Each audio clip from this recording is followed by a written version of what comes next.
Now, if you didn't have a chance to check out part 1 of my conversation with Mrs. Pelzer, go back, watch part 1. There's some really good information in there as far as the longevity of her career, what she has done in order to sort of help maintain her flame for teaching and learning, which wasn't necessarily the case a handful of years ago.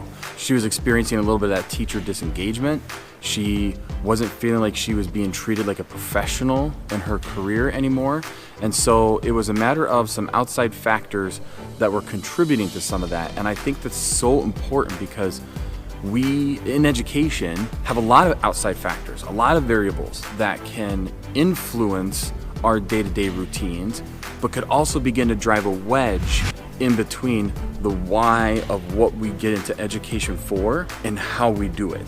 So in this episode, we actually get into that a little bit. What are those factors that tend to drive that wedge in our career? Also in this part 2, we talk a little bit about how do we maintain our flames as educators so that way they're not snuffed out by outside factors or outside people, but how can we continue to let that flame that was fully ignited when we got into the profession on day 1 continue to be fully ignited and not snuffed out. Again, Mrs. Pelzer, my 4th grade teacher, 30 years in education. She definitely has some expertise to pass along.